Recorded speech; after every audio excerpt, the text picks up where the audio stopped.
Okay, so this is Morris Minor Restoration, part 40 or 41. I do not remember. And today we are going to be tackling this. So let's check it out. So this is the fuel cap. We're not really tackling the fuel cap, but inside is the fuel tank. And that's what we're going to be tackling. Because when I had the car in the garage a while ago, a couple weeks ago, I noticed there was a bolt on the bottom of the fuel tank, that bolt right there, and I thought, hey, is there anything in the gas tank? Because when I would just bounce the car up and down like this, I didn't hear any sloshing. But when I opened it, a whole bunch of 30-year-old fuel came out, and it was yellow, and there was no rust in it. So that basically tells me that the inside of the fuel tank is probably in pretty good condition, and I probably don't need to replace it or boil it out, because I was going to replace it with a boat tank that I got at a garage sale that was roughly the same size. But as you may know, as you probably know, this car has a 6-gallon fuel tank. Well, if you just put fuel in the tank and try to start it up, it will not start up. Because this is not a gravity-fed system. So you need a pump going all the way under the bottom of the car and up to the carburetors, which are dual SUs. I gotta figure out how to tune those so I get better mileage. I'm only getting 25 miles a gallon. But, yes, so you need a fuel pump. Now, luckily, if I can open the hood, luckily the Morris Minor does in fact have a fuel pump. It's under there. Right there is your fuel pump. Well, this is covered in stuff. I don't know what it is. It's gas from when I dumped gas there by accident. But, yeah. So, there's my fuel pump. And as you may remember from, it was so long ago, part 16 of this restoration series, that pump was leaky. And I couldn't stand the leakage. And what it uses underneath are, I believe, 2 half-inch nuts to get it off.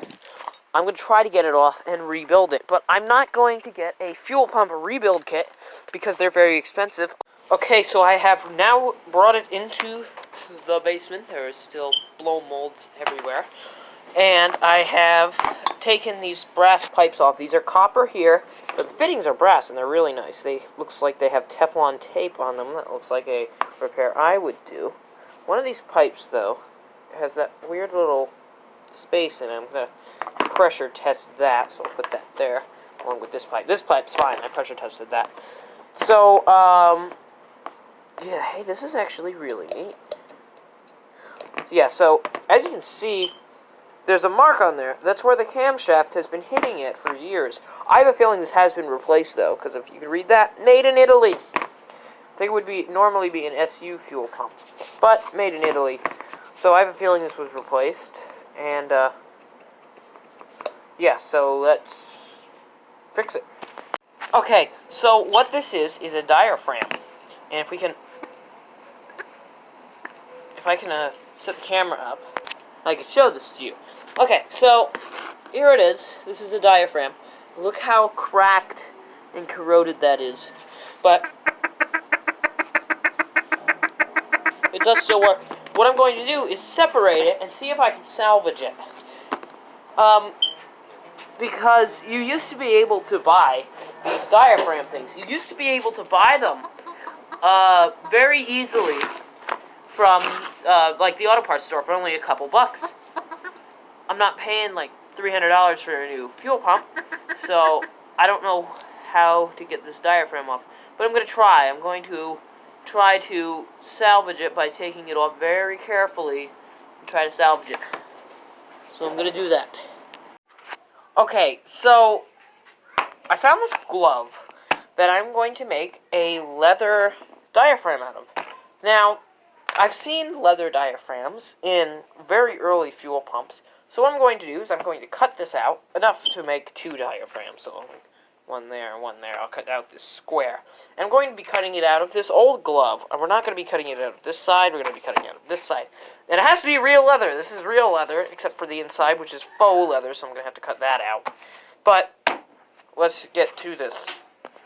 Okay, now here's the product I've made. It's leather, and it's the exact same size and shape with the same holes punched as this thing. So, yeah. Let's see if it works. Oh, wait. We can't see if it works now because we gotta somehow either make new plates or transfer these plates, which I have to figure out how to do.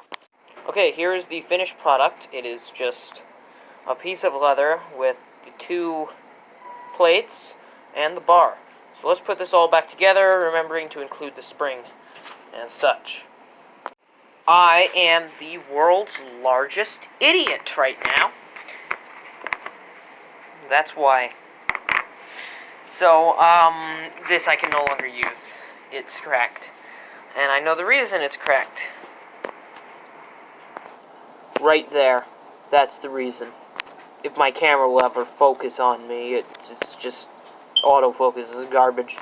I don't know, it says made in Italy, so that's why it cracked. It won't focus in my camera, it's just not too good. But it says made in Italy, and Italian steel is soft, so. Okay, so now we can see the true extent of the damage. See, this one is cracked. This one is cracked like this, and then like this between these. And if I just lift this, it's broken off. And it was a bad, and that's a big shame, because this thing, I was moving it like this with the thing in it, and it actually worked. So, that's really, really bad. Yeah, I think this is a good time to say I am not a mechanic. I am doing this purely for entertainment reasons, and also to get my car working. So, this is just, it won't work. There's not enough tension on this thing to make it work, so I guess we're going with aluminum plate over that hole for the camshaft. This is a big shame that it doesn't work too, because it was nice. So now that my fuel pump delete has been put in place, I could show you my plan B, which is this 12-volt electric fuel pump. It's a gasoline fuel pump, and it is universal, designed for most import 4- and 6-cylinder carburetor applications. I'm going to be using this. I'm going to be mounting it underneath the back seat, so it will be out of sight, and it will be right above the gas tank. Well, it would be slightly forward from the gas tank, and I can actually disconnect it from the ignition switch when I need to use this farm fuel tank that I use for going around here. It'd be easier just to do that. Okay, it is the next day. It is 9-something a.m. It is 9:38 a.m. I have the fuel pump in the car. Of course, you can't see it because I put the interior back together. But I assure you that the fuel pump is back in the vehicle. The new one. The old one, I just did a fuel pump delete because I broke it like an idiot. So, it's in the car. I gotta put these tools away. Let's just turn the ignition on and see what happens. You hear that?